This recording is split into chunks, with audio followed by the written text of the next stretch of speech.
right, welcome, good evening. This is the Swampfield Historical Society's first program of 2026, constructing the Connecticut River Valley, 1680 to 1750. We welcome Nevan Carling. I don't know how good this mic, or can everyone hear me from the mic, or do I need to move it around? A little louder. Oh, there we go. Oh my goodness. Okay. I changed the title in what I emailed, but I didn't change it on the slideshow, which betrays where I'm from because I grew up in Hartford, Connecticut. So I have a very Connecticut-centric point of view in terms of this, but it is really the whole Connecticut River Valley that I am talking about.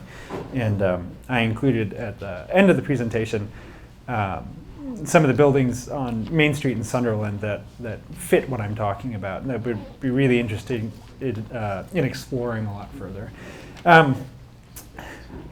This is the topic that I did my master's thesis on over in the UK. So my undergraduate degree, which I also did in England, is in archaeology and heritage management, and then I've just completed my master's degree in timber building conservation. I've been working as a timber framer, mostly in the preservation world, since I was 15, so for a while now.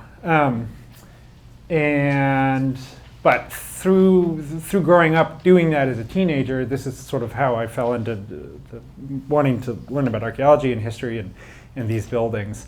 And mostly through deconstructing these buildings growing up, I realized that I was looking at things that I wasn't seeing in books. And so I knew the stuff around Hartford and in the Connecticut River Valley was different than what I was reading about and trying to learn about. And so that was the whole point about writing this work and doing this research, was to say that we have something that is our own, that we can call our own, that's part of our heritage.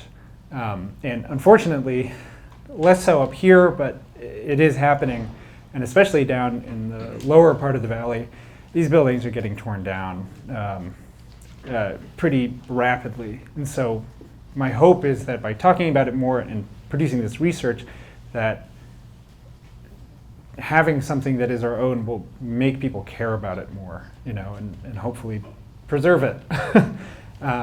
So with that, I guess I'll start. Oh, I'll also say, it gets really technical sometimes, and so I will try to dumb it down as much as possible. But I did bring a prop, but it is like super minutia of how to cut a mortise and tenon, which is, that's what I guess master's work is for.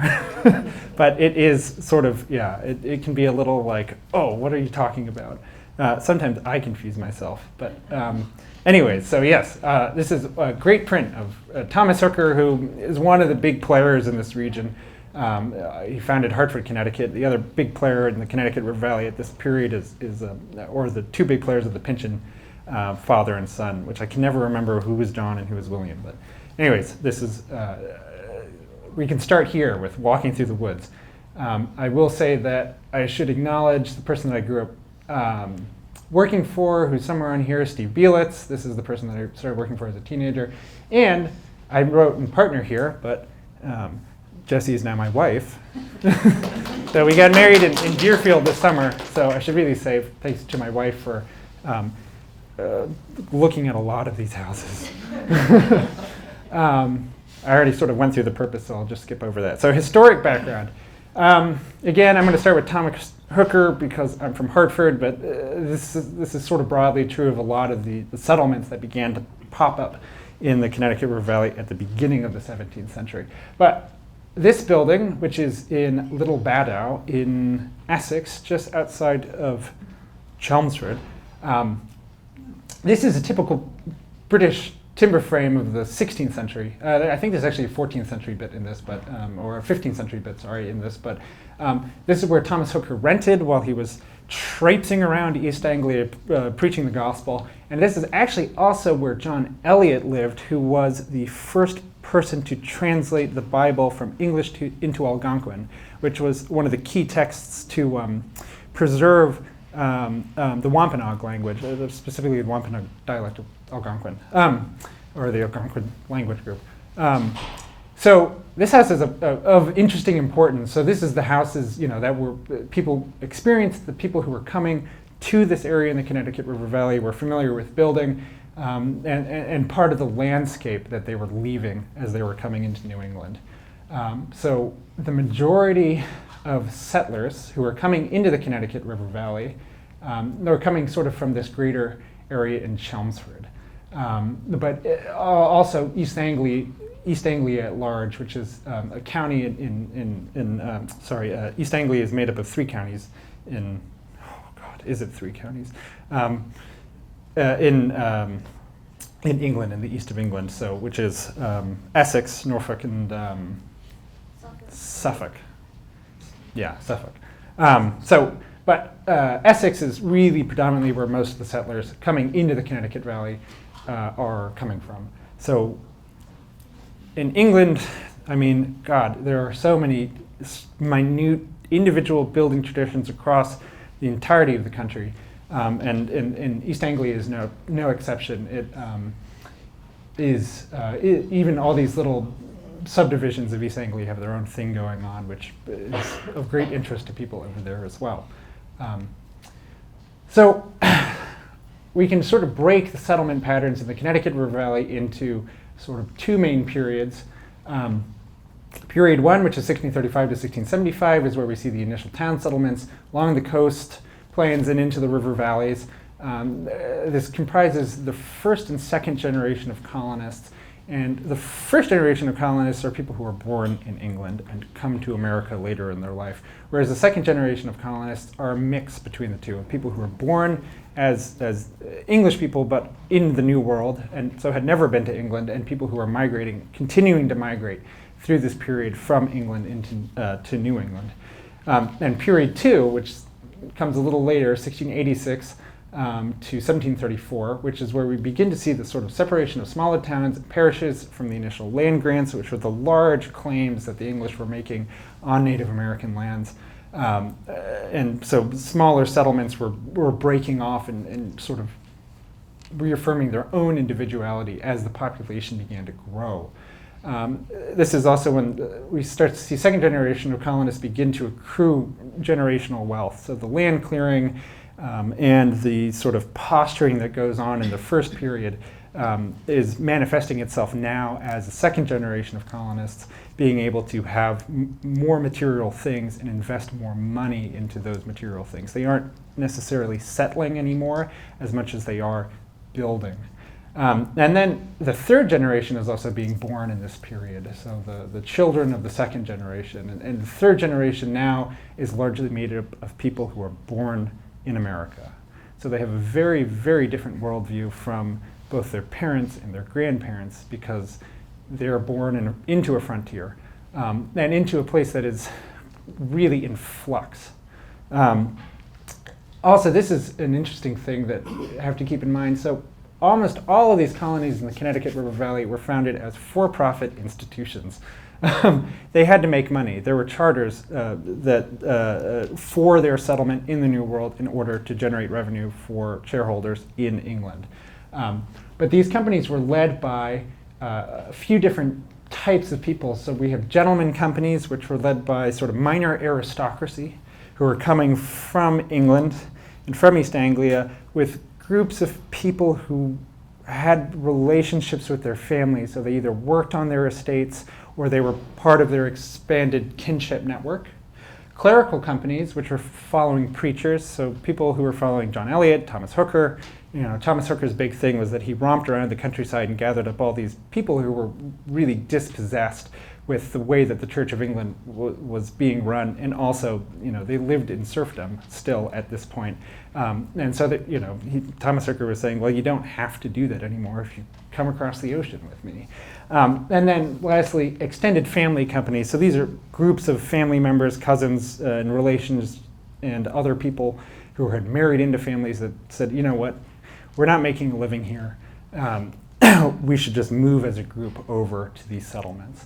And these extended family companies were both groups of people who moved as part of these larger companies, made up clerical companies and gentleman companies, but they were also, a large portion. They could invest themselves into settling in an area without having necessarily a figurehead.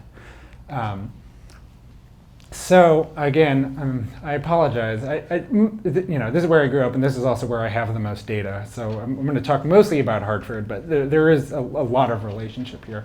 So here's Connecticut, Connecticut River Valley, and Hartford County. This area, the Connecticut River Valley, is weird, and I don't think about it that much. There's a lot of, because of Long Island Sound and because of its proximity to the New London settlement and the New Haven settlement, the stuff that's happening along the coast is different. And I don't know if I can necessarily articulate how it's different, but it is. And then what's happening in here, this area, there are some early settlements, but there's not widespread settlement. We're really in this area around Hartford and up into Springfield. Really great alluvial plains. I mean, that's why we see tobacco still being grown in these areas. But you get up sort of past Portland and into New Britain area down here, and it's really cliffy and hilly, and it's not great agricultural land. So there was sort of a stifled settlement in this area. But then, focus and aim, we have Hartford, which is settled in 1636. Wethersfield and Windsor are both settled in 1634. East Windsor, East Hartford, and Glastonbury are all broken off from these settlements on the west side of the river. And so were settled not necessarily later, but they weren't their own entities until the end of the 17th century, beginning of the 18th century. But we'll find out. So, I took down, and I'll talk about it later, the oldest building in Hartford, Connecticut actually was in East Hartford when was deconstructed a number of years ago. What we have in East Hartford and Glastonbury and East Windsor are actually sort of more representative of what we'd probably see in these settlements, but these settlements have seen significantly more growth, so we have a lot more loss, if that makes sense, in terms of the building fabric. But we have to remember that when Thomas Hooker and the rest of the colonists arrived into Connecticut, it was not a barren landscape or untamed or wild or anything like that. It was the ancestral homelands of Podunks, Poconuts, Masacos, Tunguses, Wangungs, and the Sacaogs for down here in this area in Connecticut. And the landscape was extremely managed and was part of a large ceremonial landscape that was subject to burning and hunting and underbrush clearing and farming. There was agriculture that was happening in the Connecticut River Valley. And we see evidence for that in the land deeds in this period. And so, we have the idea that white people came and there's this boundless, endless forest that they walked through and we're like, oh my gosh. But it really wasn't. That what they were coming into was a very well-developed agricultural landscape. And that really affects the material that they are using to build their houses, because it isn't necessarily indicative of what the primeval forests look like as much as what the managed forests look like, which is really important because not only, these buildings are all cultural heritage, right, as Europeans, but they are also the last vestiges of Native American cultural heritage because they represent what that forest looked like, and their cultural practices are embodied in those buildings as well, which is really interesting. It's a whole rabbit hole that needs to be studied, but that was, I couldn't do that in my master's degree, but it is something that's really important to remember. So also the geomorphology of the Connecticut River Valley is important to take into account. So Glacial Lake Hitchcock, which stretched almost the entire length of the Connecticut River Valley, existed. This is the Glacial Lake. It goes pretty much up to just past St. Johnsbury. And there was a big dam down sort of in Rocky Hill in New Britain, which in an event, just like the dam broke and all the water left, which has a big impact on your landscape. Geologic time happens very slowly, but this geologic event happened very quickly. And so we'd see a difference in the species of trees, the speciation of trees also because of this. So the geomorphology of the Connecticut River had a lasting effect on this timber selection. And again, it's why it's different. The Connecticut River Valley is different than all these hinterlands around here because of this geomorphology, which again has an impact on settlement, the way that people settled in here. So when Thomas Hooker arrived in Hartford, he also wasn't the first white guy there. There was a Dutch colony there, the House of Hope, or the Huis de Hoop, this is the Little River, or the Fresh River as they called it back in the day. We now call it the Park River. It's buried in Hartford. The highway is like here, and the Colt factory is right here. And Soldiers and Sailors Arches in Hartford are somewhere around there. So, but the Dutch fort was built at Dutch Point, which is why it's called Dutch Point, in Hartford, Connecticut. And they got there in like 1614. They're almost 20 years earlier. So this begs the question, are these Dutch buildings? This is the Elisha Pitkin House, Squire Elisha Pitkin House, purported to be 1655. I have no idea.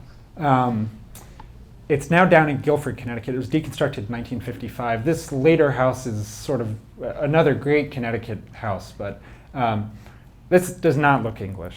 You know, this looks decidedly what you'd see out in the Hudson River Valley. And this is a picture from right inside what was the House of Hope, and this is the Dutch barn. So there's some thinking that the Connecticut River Valley was influenced in part by early Dutch builders, which were subsumed into by the English in 1665. I don't really see a lot of evidence for that, but it is very interesting to think about. I mean, and it also, again, broadly speaking, it's like people got here and it was not a wilderness, but a multicultural landscape even then. I mean, you know, Dutch Europeans, Native Americans of multiple different tribes, some very free black people were living in Windsor, Connecticut as early as the 1650s. It is, again, a landscape that is changing and is not what England looked like for the people who were leaving England in the first generation and the people who were arriving in the second generation. So that begs, makes you think a lot more. This is Hartford, again, talking more about Hartford. There are 40 freeholders and presumably at least 40 houses at the beginning of the settlement in Hartford, and this is a really typical plan for almost all the settlements along the Connecticut River Valley. You have the main street that parallels the river and lots set off from the main street perpendicular to the river. But in the first half of the 17th century, it was not a great time to be building permanently. Hartford was pretty isolated. In 1637, there was the Pequot War, which made people quite fearful. In 1650, the Dutch ceded their territories to England and Connecticut, but there was still some tension between the Dutch.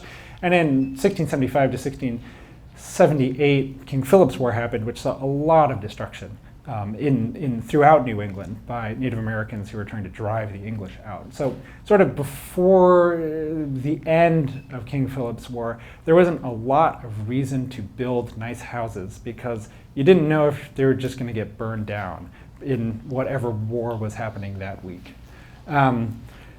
So you know, where does this tradition come from? You have the first generation of people coming over from England. They're sort of building houses that they're like, oh, I don't know, is this going to last?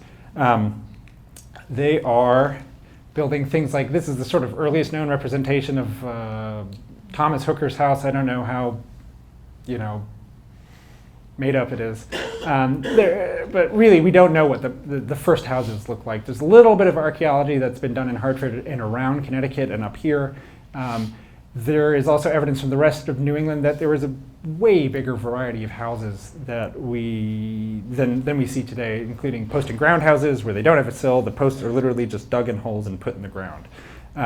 Sill on ground houses, there's no foundation, the house just sits on the ground, and you really don't see those. There's one house that is still a sill on ground house, like in Andover, Connecticut, that never got a foundation. But like, if your house burns or falls down or rots away or is destroyed, as soon as you plow that land, there is no evidence for it. So it's really hard to say, you know, how many of these were these types of houses more common than houses framed and put on a foundation. We also have evidence for open hall houses, so houses that have no chimneys. But this is a medieval form of housing that was even outdated in England, and yet in Guilford, Connecticut, there's a pictorial example of an open hall house, and in Andover, Connecticut, there is an archaeological example of an open hall house built in the 1720s. I mean, by someone who had never been to England before, and building this like 300-year-old house that was archaic in the 1600s, you know, so what is going on? Yeah, so there's no chimney, there's no second floor generally on those buildings. They have an open hearth in the middle of the building that, you know, sends smoke out the roof. And then corner chimney houses are an interesting house that there's a lot of documentary evidence for, but not a lot of physical evidence for. So what we think of when we think of the earliest settlement in Connecticut, it was probably looked way different than whatever we're seeing now. And that's, you know, goes to say that when you see like the date of a building when it's like 1640, it's like, really? Probably not. This is a great picture in Hartford. This is a house, not the Amos Bull is still there, the Joseph Whiting house, and this is probably 1670s. And actually, we've got a picture of it. This is in downtown Hartford, and you can see, you know, this is a one-room white house. Originally, the entrance, there was always a door on this side, but the front entrance was obviously over here. Now it's been taken up. And this is a great detail, this little kick on the eaves. This is like super typical of England. And we have some documentary evidence from the late 1800s about what the framing looked like. And this is a weird detail that different roof systems, but there's 3 buildings that have one roof framing system in them. 2 of them exist. This is the 3rd one that doesn't exist anymore, but we know that it had that roof framing system. And that roof framing system is one that you see in Essex as well. Here's the building again. It was demolished because it was a saloon and people were drinking way too much. And so this is from the Hartford Courant. As saloon air domes make their advent, drinking and stargazing are simultaneous. They kept the saloon open while they were deconstructing the building around it. So, you know, the roof's gone, but business still keeps up, which is pretty amazing. It tells you that they probably shouldn't have demolished that building back then, but they did. But I guess, you know, until the last drop. This is another very early house. I've been in this house. I have no clue what to make of it. This one is actually different, really different than anything else. But this is an early 19th century depiction of the house as it looked at the turn of the century. It originally was a single room wide building with a salt box added onto the back. There's herringbone pattern on the chimney, which is really nice. You have beautiful pendant drops and then diamond casement windows. There's a great, you know, this is, I won't read it all aloud, but, you know, he made a great hole for the great cat to go and a little hole made for the little cat too. I've not found the cat holes in this house, but it would be fun to look for them. Here's an up-close picture of it. So, you know, this is what we might see starting in the end of the 2nd generation, beginning of the 3rd generation. And this is what the landscape was beginning to look like at the end of the 17th century. Now here's a picture of the house being deconstructed and moved in Windsor, Connecticut, which is really cool. You can see so many of the framing details here. These carved pendant drops that are part of the posts. These brackets are actually still in the building today. It looked like it probably didn't have clapboards on it originally, and that this was wattle and daub infill that was whitewashed. So very, very reminiscent of Little Bad Owls. Early weatherboards. There's a sweet wheelbarrow over here. What I can't tell, there's no pendant drop on this part of the building, so I wonder if actually the building was originally, you know, just 2 rooms big. That was the front door, and then they added that on, but I haven't been able to see that in the house either. But this is, you know, this is an example of a really early house. You have this sort of both a jetty here, which is where the front story of the building cantilevers over the back story, and then this is a really typical feature of the gable here, also jettying over the end. This is another early house. This is deconstructed from East Hartford, Connecticut, but it's modeled after the Moore House. So what it originally looked like, this is sort of a bit made up. But it did definitely have these drops. So this is, you know, both of these houses, I mean, to be honest, these houses are probably sisters. They're probably built by the same person.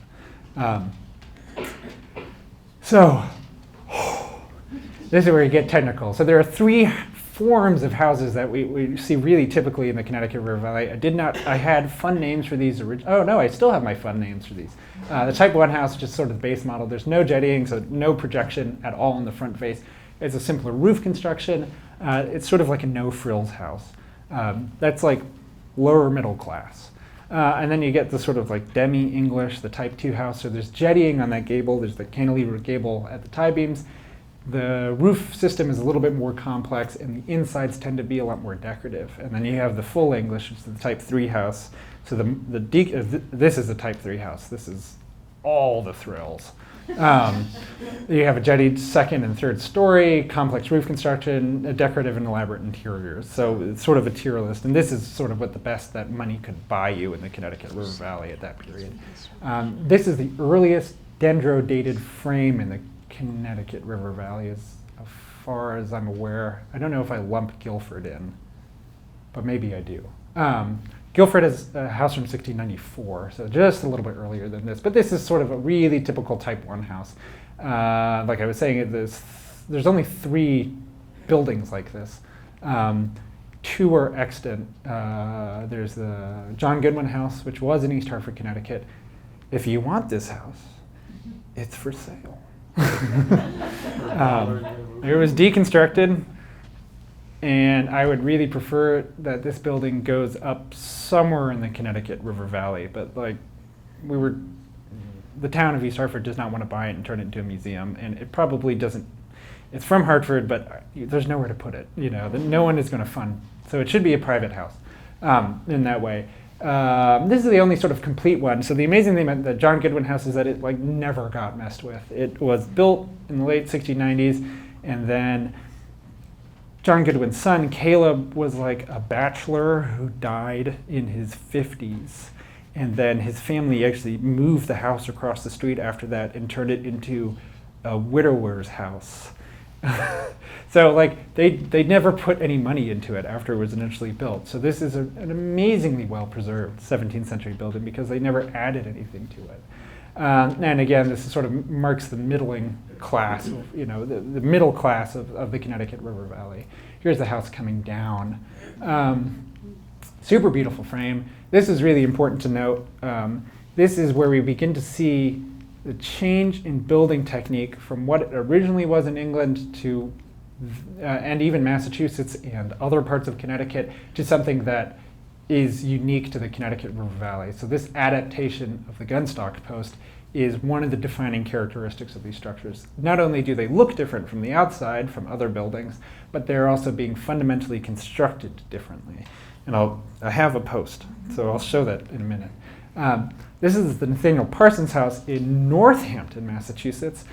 You wouldn't know that it's a first period building because it has like 7 additions and it's completely swallowed. But the first phase of the building is from 1719, so it's sort of in the middle of this period. I don't really know, the roof system, I don't know what it was. They ripped the roof off in the early 1800s and turned it into something else. But it does have a roof that is different than anywhere else, but it's a little too complex to talk about. But yes, so here's the Parsons house. This is my work working for Historic Northampton, documenting the building for them as part of their reinterpretation of the structure. Actually, the drawings that I have now are even more updated than this. Oh no. Technical difficulties. It won't advance. Did I turn it off accidentally? Nope, it's still on. Let's see. There we go. Jesse's on it. So this is the same time joint in the Nathaniel Parsons house. And so there's a little bit of a difference going on. So maybe this is the time I get the post out. This is where it gets complicated. So, and it has to do with the way that buildings were built historically. Up until about 1800, most buildings were built without necessarily a numeric measurement. They were being built in what's called the scribe rule. So every individual piece of this building is scribed to the member that it is connecting to with dividers. So it's extremely laborious to build that way because it requires multiple setups, essentially. There's no numbers being pulled. They're literally putting pieces over top one another and marking the faces to one another. But crucially, you can do that. You can build a whole building and be illiterate. You don't need to read and write. And you can construct something like this. So it's a pretty amazing,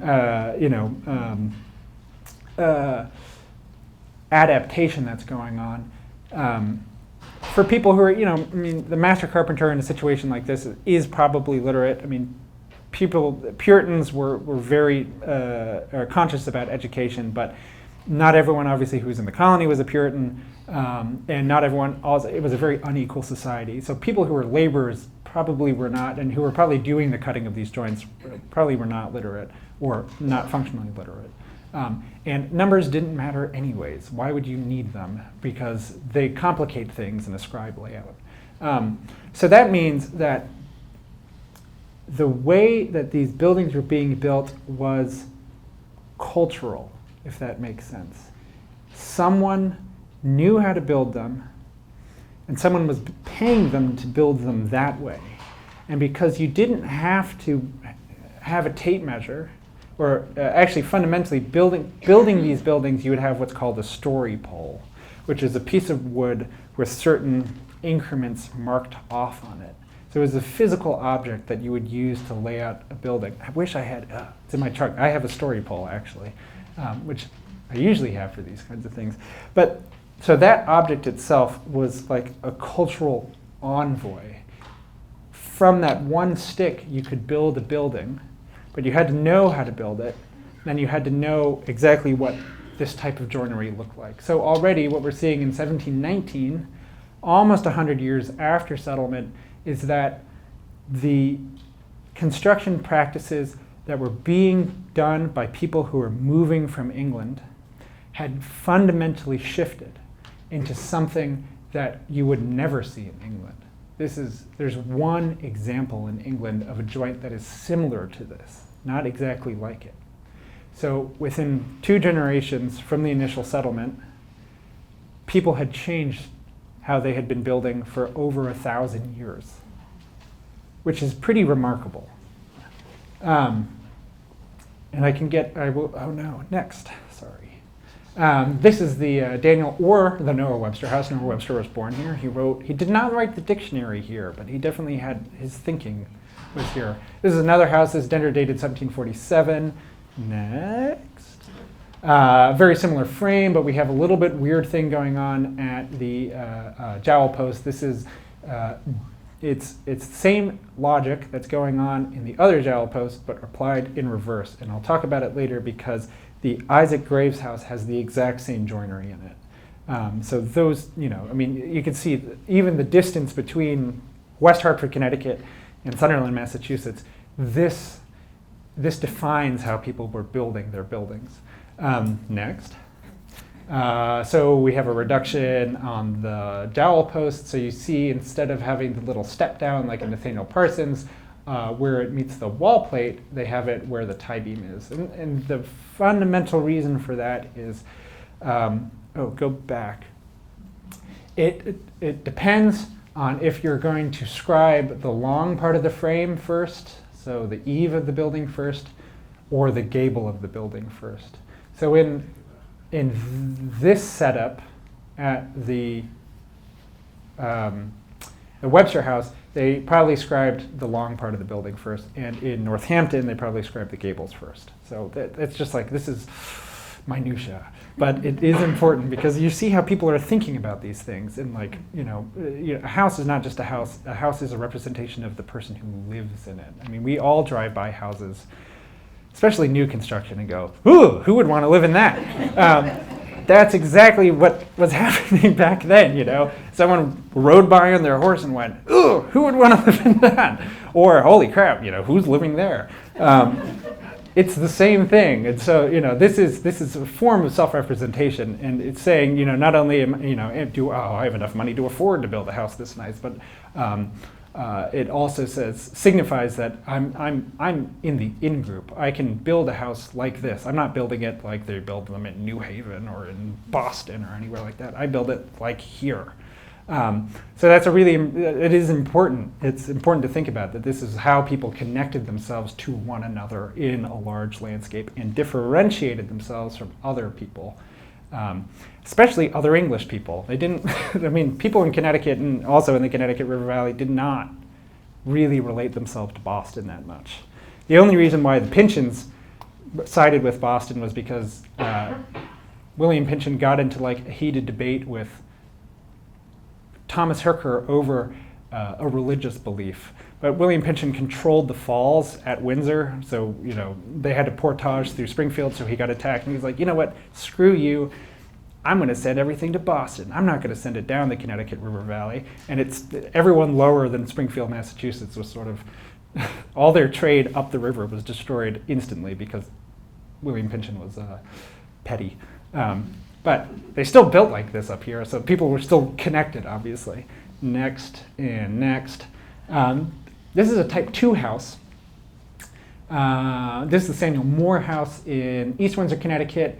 Another super untouched house, but you can see this is where we're beginning to see, this salt box is an addition. So again, it was just a single room wide, but we're getting a little fancier here. We have this gable cantilever over here. We have, this is more 18th century woodwork, but there's also what you can't see is the eaves up here are a lot deeper and it's a little bit more complicated.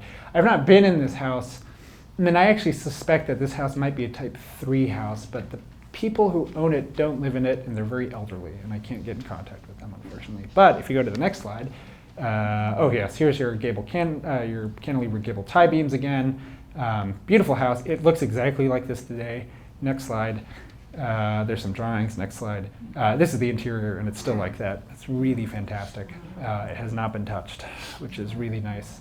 But East Windsor, Connecticut, it's becoming much more of a suburb. It's a lot closer to the Bradley International Airport. It was agriculture. I grew up working on a farm out there, and it's like going down the street. They go for sale. Then they're like, oh yeah, we need to paint this white. Oh, come on. Just to sell it, just to put it on the market. That happened to the Isaac Grant house, which is a little bit later than this, but Isaac Grant was a joiner and a housewright in the Connecticut River Valley. He was working down in New Haven as well, and he was the most phenomenal builder in the mid-18th century in Connecticut.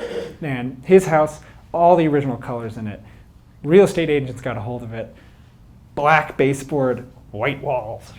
It was like orange and yellow and green. It was so beautiful. But they're like, this is not marketable. Please, don't let that happen. Next. This is just more of the inside of the house. Yeah, again, you can't really see what the drawings are. I don't know what the roof system is. They drew this as a common rafter roof system. Maybe it has a little bit of relationship then to the John Moore house, which is the one that I showed you earlier that had the cat door that also has common roofs. And you'll see, so this guy is like the great-grandnephew of the original John Moore. And one of the big driving forces about building houses in the Connecticut River Valley, and you'll see in all the plaques, is that everyone has the same last name. Or if you look into the deeds, they're all married to one another. So all these houses are being sort of built by, on recommendation. Well, if my uncle can build a house like that, I guess I have to do that. I'll get the same contractor. Because if you go next, nope, I didn't put it in the slide. Right across the river, on the other side from the Samuel Moore house, is the other John Moore house, not to be confused with the John Moore house. They literally look at each other across the river, and they're the exact same house. So, clear. And Samuel Moore and John Moore, the younger, were cousins. But they were born in the same generation. So, the Jonathan Deming house, which was purportedly the oldest house in Wethersfield, Connecticut, 1665, and after dendrochronology is not the oldest house in Wethersfield, Connecticut. There's something else that's actually really interesting that's going on, is that the chimney, the wooden beams and the lintels of the chimneys came back as 1665, and the rest of the house came back as 1747. So why is the chimney older than the house? I don't know. But this house is crazy because it looks I mean, I believe that it was 1665 when I saw it because it's super archaic. All the beams are chamfered, everything was painted, all the timbers were exposed. It's exactly what you'd expect to see from a first period or a post-medieval house, but it's being built way later than anyone ever expected. This is the only plank-on-frame building as well. So instead of having studs, it has 2-inch vertical planks that are nailed to the outside of the frame, which is a very cheap way of building. It costs, while you're paying well, you're not even paying more in material. You're paying less in labor and less in material. And so if you go next, this is really interesting. So it does have a cantilevered gable tie beam like all the other houses, but there is a rebate or a boarding groove in it so that you can slot the vertical sheathing up into that groove and not have to nail it up top and be cheap and only nail it on the bottom. What is driving this particular, is it the building, the choice of building being a plank-on frame instead of having studs, that making them cantilever this tie beam out, or is it stylistic? Really nice scribing here. The reduction on wall plate, again, this goes into that what I was talking about with the jowl post, but they even cut the curve out for the wane. So really skilled people. Next. And then this is the Type 3 house, lastly. This is the Budoff Belden Williams in Wethersfield, Connecticut. It was purported to be the oldest house in Wethersfield, Connecticut. It is not the oldest house in Wethersfield, Connecticut. It's more like 1712. It hasn't been dender dated because no one wants to know the real date, because it would drastically. It isn't. You would never. In the 20s when this was restored, actually this is really ironic. So they thought it was like 1650. Did I put the Habs photo on here? Can you go next? Next. No, I didn't. Okay, sorry. Wait, one more. Next. Nope. Back. Thank you. There's a Habs photo of this building where there is a structure off the back of it. And when you look at the timber framing on the inside, where the structure was, there's no studs. So that would imply that that structure was there before they built that building. And when they restored it in 1940 something, they're like, that house on the back can't be the oldest house, and they just demolished it without documenting it. But it predated this building, so it probably was, mid 17th or a little later century. But this is sort of, again, best money can buy. You have jettying again on all sides. You have a big jetty out here, and then these decorative motifs on the front of it. The jowl posts and the gable here are like the biggest I've ever seen. I think up at the top they're like 16 by 14. They're huge. They're enormous timbers. And this is a hewn jetty. So this is an 8x8 at the bottom that then flares up into being an 8x8 out here. But obviously it moves 4 inches outside of the building out of a single post. So the size of the post that you had to cut the reduction into under it, it's pretty, that's a stinker of a building. It's huge. All right, next. You can see here's this really deep eave. Again, all the embellishment is on the front of the building. Or in the sides of the building, on the side and the parts of the building that you can see. This was Broad Street. This was a big main thoroughfare. And then here are those hewn decorative motifs next. And there's the decorative motifs. I think there's a building in town here that probably has some sort of motif like this, but it got covered up. And I'll get to that later on. Next. This is an early drawing of the building. So we have a butt-purlin roof. This is another roof really typical of Essex that you only really find in Essex. And this roof proliferates in Connecticut, even in conservatively up until like early 1800s. So there are parts of this building tradition that outlive the earliest buildings, but that keep getting used by these Connecticut builders generations later. Next. Here's some drawing of the timber frame. Next, I think I have, so we have a reduction at plate again, so we're getting into the jowl post, but this is the huge post here. It has an extra wall plate in here, so there's an inner plate and a flying plate that takes the rafters to create the big eave overhang. Next. And yeah, 5 inches. It's crazy. So this is the other bonkers thing. So this is, like a 12 by 8 tie beam, and the only bearing that it has on the post is 1.5 inches. They didn't really know what they were doing, and I think this is an early example of this type of architecture where someone was like really pushing whoever was building it to like come up with something, and they went, oh God. It failed pretty early on, so that's an early metal restraint that they put on it.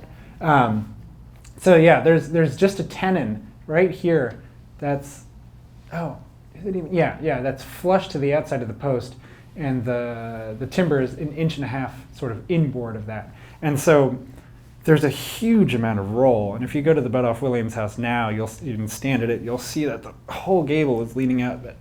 That happened pretty early. So this is an example of, they're developing this technique, but they hadn't figured it out yet. And something went wrong, and someone had to come back and, make good on their warranty. But you can see just the size. Again, I wish this is almost 10 inches or something like that of post, just showing. It's pretty unbelievable. Next. And then this is sort of the last Type 3 house, but you wouldn't know it's a Type 3 house because it got a Greek Revival edition. So next, but this is what it looked like originally. Again, big, deep eave. It has a hewn jetty, close space studding, very, very decorative house. Next, and this is amazing. So this is the hewn jetty motif on it, and this is also pretty. This is the only one that's like it. Built in 1722, sold in 1735, and almost immediately after that sale in the 1730s, they bumped out and they covered up the hewn jetty to make it look Georgian, to update it. So that red paint was only exposed for like 12 or 13 years. That is the original coloring on the building, which is pretty amazing. Jack Sobin was saying to me, I was showing them this motif, and you can actually see that they made a mistake here, or there's an overcut. It's not perfect. And I'd never seen a motif like that. Usually you see the decorative carving, and he's like, oh, well, clearly it's not finished. But, what we could see up at the top and down at the bottom was that whatever was on this, some sort of weatherboard was painted white. So it was white on top, white on the bottom, and a red motif in the middle. Right on the main thoroughfare leading from Hartford to Middletown, which were 2 big settlements. Clearly it was finished. No one would highlight their mistake and say, look at it, This guy also was one of the wealthiest people in the Connecticut River Valley when he died. He had over 10,000 pounds in his probate inventory. He was rich. So this is what the best money can buy you in the Connecticut River Valley, which seems archaic to us. It seems really basic, but this is what they liked. This is part of that cultural practice. This is what everyone accepted up and down the valley as, holy moly, who lives there? It's funny, but that's how it bears out. Next. You never see it. There's also, in this building, there's a mistake. They forgot that this girt here, which supports the second story, was going to be out 4 inches. And so they cut all the mortises wrong. They cut all the mortises to the outside, which meant that they wouldn't have ever hit the sill. So they had to cut a doubled set of mortises in the back. So again, it shows that they're not perfect. They're making mistakes. They hadn't quite figured everything out yet. And that this very much was a developing tradition, even in 1722, even for somebody who had that much money in their coffers back then. I don't know if they necessarily had a bank account. That the guys they were hiring to build it, were trying really hard to catch up, essentially, to what their clients wanted of them, but they missed it sometimes. Back. Forward one more. This is a weird thing in Wethersfield. Hewn braces. I don't know, everywhere else is sawn. There's literally a sawmill like 2 streets over. I don't know why you would hew your braces out when you had a sawmill so close, but that's a total aside. Next. These are some of the beautiful marks. This is a 2-foot mark. This is from the scribing process. This is a level mark, also from the scribing process. And you'll see them on this piece of wood as well when I talk about it. But this just tells you how it was being built as well. Next, But someone had the great idea. Someone went over to Bedoff Williams, which is literally 1 mile down the street, and went, that gable tie beam's leaning out an awful lot. What if we do something about it? So this post is the same arrangement, but they added a little extra tenon. So the peg goes through and it restrains the tie beam from rolling out. So again, we're seeing Bedoff Williams comes first. We know it's about 10 years earlier. They're figuring it out. And by the time they're building on this, they've figured out how to sort of more properly achieve this decorative motif. Next. And there's an exploded view of it. You got a nice clasp purlin. Again, same flying plate system and everything. Next. This is more of the same thing. Next. So this was uncovered by a friend and someone that I'm working for, Myron Stackew, in the Northamptons, or the Hampshire County Records Office. This is a mid-18th century drawing of a house that's going to be built. And you can see that sort of all these things are present here. We have a little bit of a hewn jetty showing here. But it's just line work, which, as I was saying earlier, they have feet and inches listed and things like that. So obviously the person who was drawing this was literate, but it wasn't necessarily true that the people who were building it would be literate. But anyone, the client that he drew this for, or the workmen that were looking at this drawing, knew how to build it just from a bunch of lines. And so that is a real embodiment of cultural practice, that this building tradition was part of, it was part of an oral tradition and part of a sort of a lineage, right? Master carpenter to their apprentices. And that also it was understood by the people who were purchasing these houses and having them built, what to expect in the building, if that makes sense.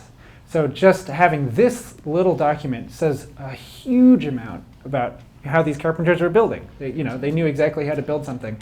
It's indecipherable to us now, but they knew what it meant, which I think just, again, it just heightens the fact that this is something that is held in common by everyone in the Connecticut River Valley. They can understand it. And that's what makes it unique to us. If you were from Boston, or if you were from New Haven, or God forbid, Rhode Island, you wouldn't know what you're looking at, So it's very cool. Next. So this is more classification. So we have a different type of jowl post. This is really interesting. So we have a reduction cut on the tie beam. So initially, and this is probably when I should get the prop out, the scribing that goes on in these buildings is what's called double cutting, where they pre-cut all of the mortises and tenons, which is where that story pole comes in. So they don't assemble the building, and they don't necessarily lay everything up over one another. If you've ever seen a video of, Jack doesn't really do it that much, but it's a big thing in America to do what's called piquage au plomb, picking with a plumb line, which is a French form of scribing, where you lay up your timbers in huge stacks, and then with the plumb line, scribe all the faces. It's super complicated, and it's a pain in the butt. This is way easier. But it means that you have to know where everything is going. Whereas in piquage au plomb, you can sort of, you can put things different places. It's not necessarily totally fixed in place because you can change it ever so slightly. So that's where that story pole comes in, and that's where that cultural idea comes in, is that these houses weren't necessarily, well, they may have even been coming from a blueprint like in the previous slide, but all of the minutia of how to build the building was an oral tradition that was held. So this is one type of arrangement, and this is where you can see the double cutting is they cut the tenon that goes into the wall plate first, or at the same level as the tenon that goes into the tie beam. And then in the scribing process, they have to cut this reduction onto the tie beam in order to level it across the width of the building. And those are what the other pictures were. It's the same idea. So they start with the two tenons cut at level, and then depending on where they want, or if they're scribing the short frame of the building or the long frame of the building first, will determine sort of what section of the building, or where they're going to be removing some material in order to level the roof plane, essentially. there's not a lot of examples of, there's one more example of this from a house that was deconstructed in Portland, Connecticut. But this is like by far the easiest. Cutting this grain is really easy. You just make a saw cut and like pare the grain, which is really nice. Everyone else cuts end grain, cuts the reduction on the jowl post, which is way harder, and I don't understand it. It's just like, why would you make life harder? But then I saw a jowl post yesterday in Eastern Connecticut that was like the most complicated thing to cut ever. And it's like, why would you ever do it that way? But it's the way they did it out there for some reason. Next. And this is interesting. So here's a mistake that's being made. They laid out a tenon on the wrong line, and they had to pack it out. Whoops. And then this is the peg that's going through that joint. They pre-drilled that peg before they cut the reduction, which became problematic because when they cut the reduction, they accidentally bisected the peg. So again, this is showing like they're changing. They haven't figured this out yet. This is sort of novel to them, and they're trying the new idea because there's 2 mistakes in one joint, which is pretty impressive. It's also amazing that that's from 1698, and it's held up totally fine until we came along and took it down because the developer didn't want it there. Next. So then you have the type 2 configuration or the type B configuration where that same reduction, that same idea is cut in the wall plate plane. And then one more, you have the sort of type C configuration, and this is what's in the Graves house where they actually cut it in the tie beam plane instead. But it started off as level, like all the other ones. Next. And you can see that this is, it's all about the connection, tying that's the beauty of the English tying joint is you're tying the building in 2 directions. You're tying it in an X and a Y axis, all in one area. So if you took your dividers in your scribe, and these are your little dividers, and you took that increment on the left-hand side and then brought it down to the lower side, that's why that reduction is cut there, to bring the wall plate down level enough so that it doesn't throw the roof plane out.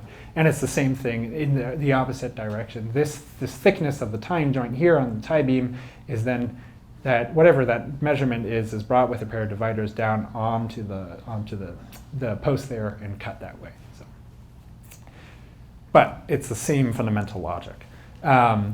Next.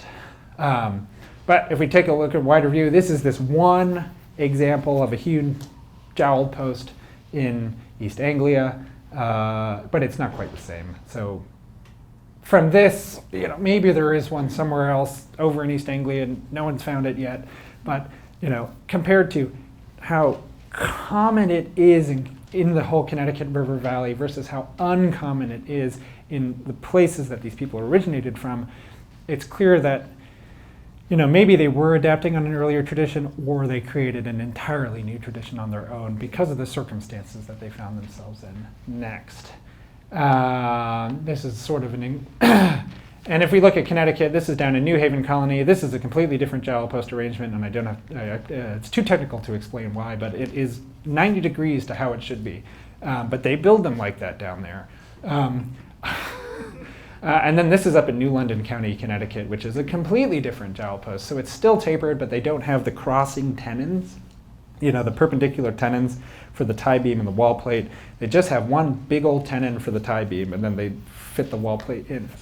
This is a really pain in the butt thing to do as well, because you have to raise all of the bents, all of the short frames, and then snake a 40-foot wall plate with all of them freestanding in order to get that connection. It's so difficult. Why would anyone ever do this? And it's the same thing with this. You have to snake the wall plate in full length onto all of your bents, which each weigh like 5 tons that are just waving in the wind. Why would you do that?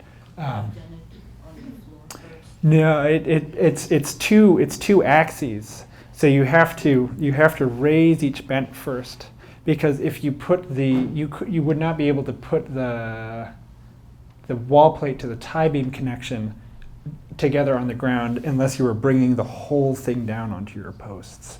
So it is a raising assembly thing, but it's complicated. But yeah, and this is the whole problem with the gunstock post in general, is that when you're scribing it on the floor, because you're scribing it 90 degrees to how it goes up, you have a tie beam that's coming one way and the wall plate that's going the other way, which makes it, you can't, you would not be able to describe the two of them in their final assembly at the same time. So you have to come up with these tricks in order to get around that. But this is crazy. And next.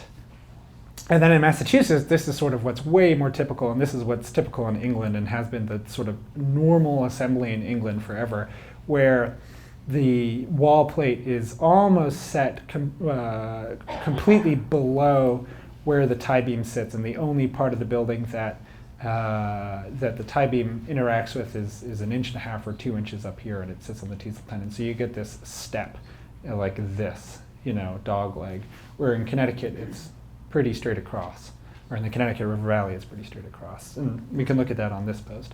And next. And some local examples. So, ta-da, this is down in Deerfield. I got into this house. Oh, so sad. Some very questionable things are going, they're renovating that house. But, yeah, I know.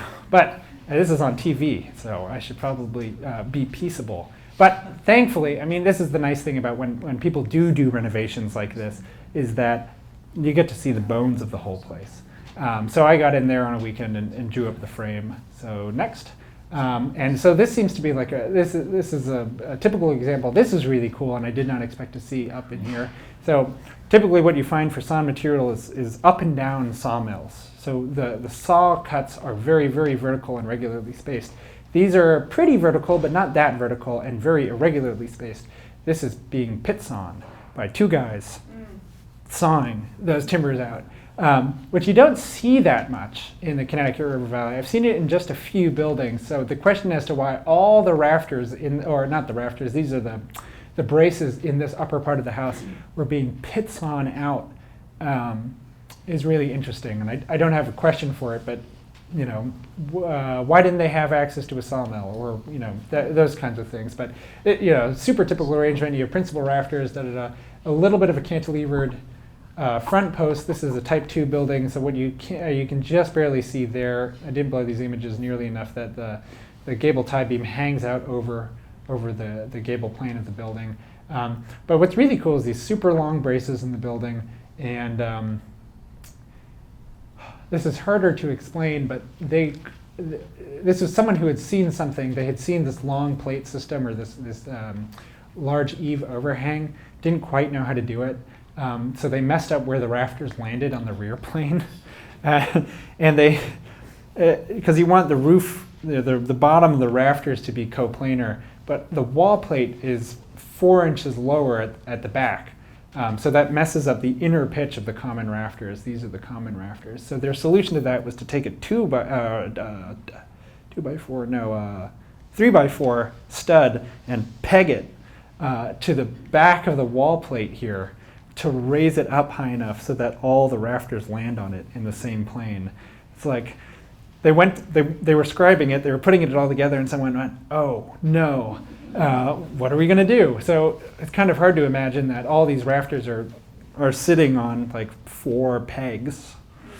But they put, they did some things to that building that I don't know if it necessarily made it stronger. But it didn't go anywhere. This is probably early 1700s. And next. And then this is just down the road. So here's that little cantilevered gable tie beam. It's a Georgian building. I haven't been inside. I'm surprised that this is not a very deep eave, and it's a very shallow pitch, so it seems like it's going, I think 1748 is over the front door, and that sort of makes sense to me. It's going much more towards sort of the Georgian style of building, not this earlier style of building, but that tradition was still lasting in this, they didn't have to do that, but they did it because it signified something. And next. And then this is the Isaac Graves house. Again, same cantilever. I think the salt box was added onto that building, so it was originally very similar to the previous building that didn't have a salt box. And you have this is the tie beam, this is the wall plate, and you have the reverse, the type C type joinery. So, that relates this building all the way down to West Hartford, Connecticut, even though obviously probably different builders, or most likely different builders, but part of the same tradition. And then next, this house really perplexes me when I drove by it because it's flush here and has a gable cantilever over here. So does that mean that this side of the house is older and they bumped it off and added an additional bay later on? Or is there a cantilever in the wall that's been furred out? Or even, this is the house that I sort of suspect might have hewn jetties of some description. Just because you see a steeper roof pitch than the other two houses, so it might be a little bit earlier, and that clearly the exterior of the building has been changed, especially to possibly even cover up this older detail to make it more fashionable. So I wonder if it may be, have a small hewn jetty or something like that got furred out later on. Be worth investigating, or that it's two phases, that this side of the house is older than this side of the house. Either one would be really cool. And next. I think that's it. And then it's probably easier, I don't really know how to show this post, but this is the sort of nitty-gritty of the situation. So if maybe I can put it on the chair thing and cart it around or something like that. Because it goes into, it's not that heavy. I don't think this will collapse. Oh no, this is beefy. This is strong. But it's way easier to have a prop than it is to theoretically explain how to describe a building, which even when I go describe buildings, it's like, how do I do this again? It's very complicated. All right. Plonk. Oop, I got caught. All right, here we go. So this is a jowled post. It came out of a smokehouse in Glastonbury, Connecticut, and the person was like, I don't know where these came from. I was just going to burn them. There are two others of these. I was like, they're really nicely chamfered. They were clearly decorative. They're very short, though, so I don't really know what kind of a building they came out of. My guess is that they might be from the roof system of a cape. So these are the purlin posts for a cape, but they could be the ground floor posts. I don't really know. And you guys can come up and see this, but first of all, I'll say that that line with an X through it, which we call a feather mark, is on this face of the timber. And that is, or we call it also a level mark. So that when you go into laying out a timber, before, I wish I brought my squares inside. You make a flat here, and you put a level on it, and you make sure that the timber is level. And then you can put two straight edges. Do I have straight edges? I'll put two straight edges, but I'll do it with, oh, I only have one pencil. Darn. You put a straight edge at the top of the timber and the bottom of the timber, and you look down it to see if the timber is twisted in two different directions. They're like winding sticks. So you'll see that one stick is, oh yeah, sure, a pen, yeah. So you want them to be parallel with each other, but if they're out of wind like that, you have to adjust your straight edges that are on this timber in order to take that wind out of the building. And from that, if I spin it, oh, I don't have the balance point quite right. From that wind, let's say that this is now in wind, we can drop down the datum line, the amount of timber we want to remove, to snap a line from here down at the bottom, so that we can create square really easily. So then you do that in the next orientation. You rotate it 90 degrees. You check for the wind in that. You level this, check for the wind, and snap lines. So you have two perpendicular planes that are running through the timber that are in the plane or represent one face of your joinery. So that's how you can make a non-square timber, like a hewn timber, square. So that's what that's line was that I took a picture of and put in the slide. That was how they leveled out that jowl post. So once they had leveled the jowl post, they measured. Oop, I'm going to hand your pen back to you. I think I'm losing parts of it. It doesn't matter. Sorry. They pre-cut the joinery. So this is part of the double cutting method. And so if you guys come up and look at this, you can see right here is an old line that was cut with a saw. And these were probably cut level. That was cut all the way across. This was mortised out, and then this was cut about the same level, about that much.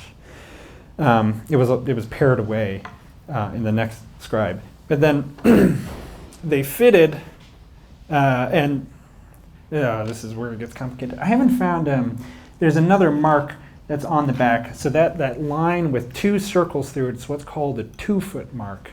And it's just a mark on the back of the timber where you can locate two coplanar joints in two different assemblies, if that makes sense. Two perpendicular assemblies. So you have one assembly like this, and then when you go into the next assembly for the long wall, you have to rotate the building, or rotate all the posts 90 degrees. So that 2-foot mark means that you can reference this shoulder to the next timber, even though you can't have them next to each other.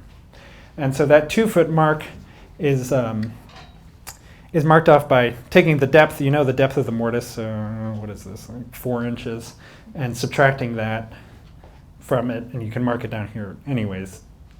That's where that's marked, or it gets complicated. Oh my goodness. So, but they pre-cut the tenons, and they fit the piece that they were going onto this, and then they scribed the discrepancy, what timber they had to remove so that the face of the timber that they were marrying here, the tie beam, would sit perfectly on the shoulder. So that's what you see on this shoulder. That's the double cutting. So they cut once, fit it together, and then actually cut the true shoulder. And you'll see the two different lines on this tenon. And then once that was done, because they had that fixed point set by the tie beam, they were able to scribe this to the full depth to fit the wall plate and make everything level. So that's the sort of explanation and the difference in the way that the jowl post was cut in the Connecticut River Valley from how it was cut elsewhere, back in England and in other parts of sort of greater New England. And this method persisted. The buildings changed their form from the ones that I was showing where they have decorative timbers on the inside and the steeper pitched roofs, and they go to something that we recognize as more Georgian. Plastered interior spaces, more trim, those kinds of things by the mid-18th century. But fundamentally, the joinery that's building all those buildings, that is the building or the building block of this building, is the same. So that tradition does not die until it is supplanted by an American building tradition called square roll, which is different and requires literacy. So that's the breakdown. But like I said, it gets a little like, oh, what is he talking about? And I've thought way too much about this, but that's what master's work is for. So if you take away anything, is that the buildings built in the Connecticut River Valley from the very earliest days of settlement until they were overtaken by another building tradition in the early 1800s are unique. And we should be proud of them, and we should tell everybody that they are our heritage. So.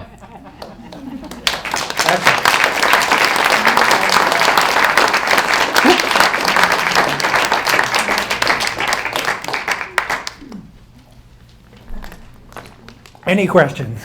Right, so if I'm going to make that, what I'm going to do is apply a second piece. But that's not what they've done. They've taken a single huge friggin' beam and then reduced the size of the beam. So it's just a tremendous amount of waste there.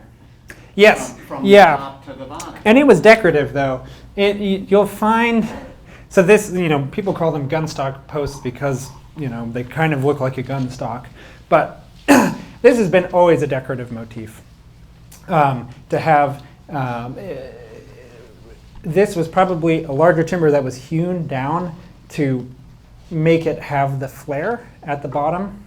But when you're dealing with timbers that are over 2 stories or 2 stories tall, you to make the jowl post is actually you take the rootstock, the butt swell on the timber, so you have a natural curve that comes out from being at the base of the tree. So it's actually not that much work to do that because the tree has a natural taper, and that's what in a larger post, that's what they're taking advantage of. That's where the structural component, because you also don't have necessarily straight grain. You have that, if you've ever tried to cut through the butt grain on a tree, I don't know how many of you have cut through the butt grain on a tree, but it's super gummy because it goes through so much, the amplification of the tree's movement is taken up by that butt swell. So it's very strong grain. But they were trying to replicate that look in this post. So yeah, it is kind of wasteful in this post, but actually when you're doing it on a way larger timber, it's a very economic use of the timber. The other thing that you'll see, sometimes it seems that up here they continue to do this nice sort of jowl where they make it almost decorative, but down near Hartford and around a lot of the buildings that I'm looking at, they're just tapered. There's a long taper from the bottom to the top through the whole thing, and so that's wasting even less material. So there was a way around it essentially. And what species is that? This is oak, and most of the time it's oak. I guess that's what I didn't get into when I was talking about the geomorphology, was that anything sort of around Hartford and going down the river is mostly oak. Anything above that was pitch pine. There's a lot of pitch pine out here. And that's part of the Native American landscape, and that's part of the soil morphology that happens because it was the lake bed, this really sandy soil from the lake bed. So what's typical out here that I've seen is oak posts. Everything else is pitch pine. And then the studs and the joists, stuff that is sawn, mechanically, that's being machined in some way, that tends to be oak as well. But those trees that they're harvesting are probably way, way bigger. They're probably super large diameter trees that they're sawing into smaller material. Because when you're hewing, you want to take off the least amount of material as possible. I do a lot of hewing for part of preservation work, and it's always the case that I'm hewing an 8x8 and someone, I ask for a tree and they're like, oh yeah, just take a 20-inch tree and turn it into an 8x8. It's like, no, I'm looking for a tree that I'm taking off the smallest amount of material that I possibly can. And so it doesn't make sense, for taking those larger trees, it makes more sense to saw them into smaller material because it's a more efficient use of the material than, hewing it into 1,000 bajillion wood chips. So if that makes sense. Don't see a lot of chestnut. It's not, everyone goes into their homes and they're like, oh my gosh, it's all chestnut. No, it's actually pretty rare. If you see chestnut growing in the wild, still where it does, there were great big chestnut trees, and that's not to say that you don't see chestnut in buildings, but where I do see a chestnut is in board stock and in joists and things like that. Whereas when they're in the smaller diameters, they grow super squiggly. And so hewing a straight timber out of a chestnut tree is really you don't see it that much.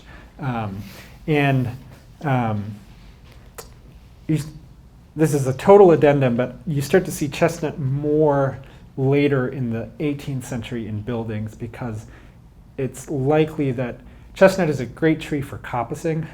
So if you take the main bole of the tree and cut it, it'll send out shoots.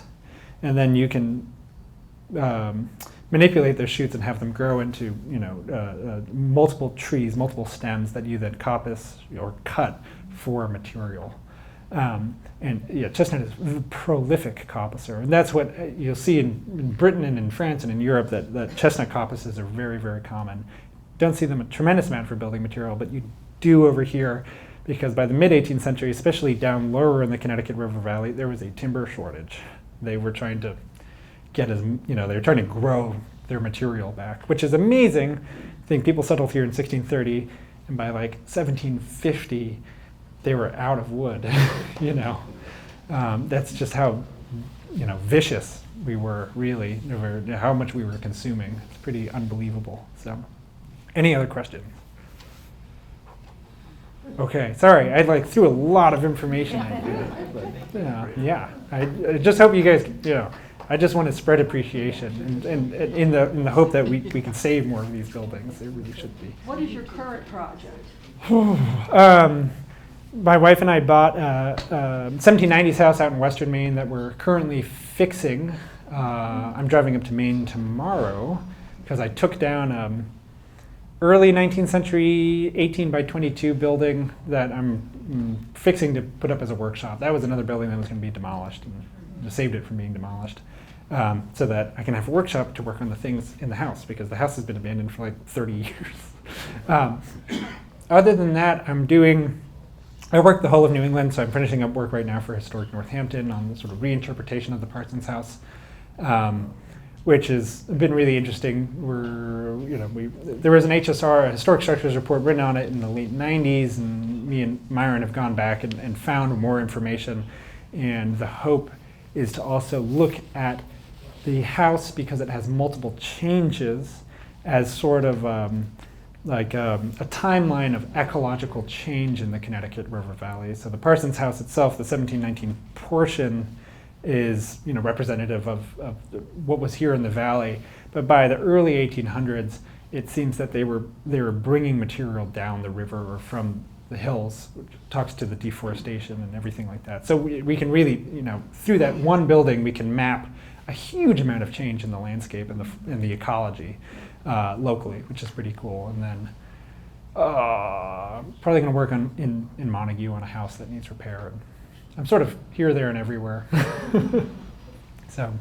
In the presentation, you mentioned a house, I think it was down in Hartford, that was for sale. Oh, yeah. So I was under the impression that it might be for sale, but it's disassembled? It's disassembled. Okay, Yeah. so you It's would in be storage. buying- You'd be buying You're a not timber buying- frame. right. You're not buying you're not buying a house with land. You're buying a timber frame But to it's put all up stacked onto your up house. someplace and for sale. It's all stacked up in a shipping container. It's all dry. We have most of the the amazing thing about the Goodwin house is that it is largely unchanged from the late 17th century. So it is, in terms of a period house, it is one of the period houses. It's really amazing. It's in pretty good condition. Like most historic homes, the sills are in bad condition, but other than that, it didn't need to come down when we took it down, but it was in a parking lot behind a supermarket. And the owner of it was like, it's a liability. Goodwin, is it going to be Goodwin Park? Goodwin Park, Goodwin College, same family. The Goodwin College. Was it there, or was that? Was it in the area of the Goodwin Park at one time? Yeah. If Goodwin Park in Hartford, Yeah. or no, it was on the other side of the river. Where Goodwin Park was, or is, I don't actually know if that was originally the Goodwin's land, but the Goodwin family settled in Hartford originally, and then they went to Hadley, Massachusetts. So the Goodwins from Hartford and Hadley are connected to one another. And then they bought land on the east side of the river where that house was. And then it got moved twice. But it's all, The same Goodwins. it's all the same Goodwin. I mean, you get to know these Connecticut River Valley names. You're like, I met a Mattoon the other day, and I was like, oh man, that's an old name. Yes? Are there organizations in the valley that you think are particularly good organizations to support, to advocate for the kinds of things you're doing? Historic Deerfield is a great organization in terms of general conservation. I think Michael Emmons wants to bring that more to the forefront about talking specifically building preservation. We have Preservation Massachusetts and we have Preservation Connecticut. They're non-profit driven organizations that are they're to lend assistance to private homeowners or other nonprofits that own a historic house in terms of receiving grant or tax credits, but they themselves are largely not interested in taking on, as them as an organization taking on, a historic house to save. So they're very good advocates as nonprofits, but yeah, gone are the days of like, let's buy an old house and turn it into a museum, or sell another house to another museum. The expense of not only doing that, buying the house, restoring it, interpreting it, and all that, and then maintaining it is just so high now. And so really, I think, the best option for a lot of these historic homes is to be private homes. But to have some sort of local ordinance or something like that restricts in some way what you can or cannot do to the building, whether that's demolition ordinances or demolition delay ordinances, so that people can come together and figure out a solution for a historic building, or facade easements and things like that. I know Preservation Connecticut has an easement program, so you can volunteer and put your home into some sort of easement, and they can monitor that. So hopefully that it doesn't get destroyed when you sell the house on. And Preservation Massachusetts, but every Preservation Massachusetts I think has the same program, but there's not a lot of enforcement, so it's hard to know. Historic New England. Historic New England, yeah. I don't think Historic New England. National Trust. National Trust has some sort of easement program as well. And states generally have some sort of easement, but again, it's like enforcement. Like, no one they send one person once a year to go check that the owners haven't done anything, and they, you can knock on the door and they're like, oh, we're here, and they can be like, well, I don't want you to come into my house, and then they get like a pretty low fine for it. So it's really not the most amazing system ever. But it's something in this country that we have, and I think we really should pursue it. One of the big things is losing historic plaster interiors. Everyone guts their houses to the studs and puts up drywall. But plaster is an amazing is part of the historic fabric. It has the original paints and things like that. You have wall stenciling as part of the heritage, and they are just better for houses to have plaster from a building science point of view. But that is a whole other discussion. But those are one of the things that get destroyed. Historic windows, everyone rips them out. Anderson and other companies come along and say, they're super energy inefficient. That's not true. We have the science. We know that historic wooden windows in combination with what we call secondary glazing, so an exterior storm window or something, an inset on the inside of the window, are more efficient than vinyl windows. And the windows are the eyes of the home, right? When you drive by a house that has stuck-on muntins and you have a beautiful historic facade, it ruins it.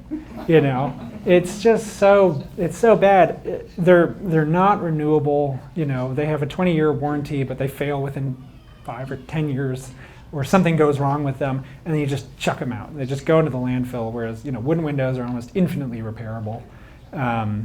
And when you think about also historic glass, whether that's cylinder glass or crown glass, or the glass that has the concentric swirls in it, you can't get it anymore. There's one company in Maryland that still makes it, and it's really, really expensive. So when you have historic glass and historic windows with historic glass, you have something that is better, it's repairable, and more beautiful, and it is now irreplaceable. Generally, it is irreplaceable. Now, when you look at the bubbles in historic glass, that is someone's breath preserved in that glass from hundreds of years ago. And I just hate just seeing guys like chuck it straight into the dumpster and all that glass breaks, and like, you just killed that person essentially again. So that's when so having some sort of ordinance in that way is really, if you have an ordinance in your town that says, please, if you own a building built before 1925, you have to go through some sort of approval process to rip out your old windows. That's a very basic thing. And someone can go in there and determine, oh no, all these windows were put in 1960 and they're bad, bad historic windows, then okay, sure. But you're looking at 18th century windows. You're never going to get them again. You would never pay the price that it would cost now to make them. So don't throw them out. Anything else? Yeah, I'll get some stretches on. Yeah, so. Okay, well, if that's it, come and look at the post.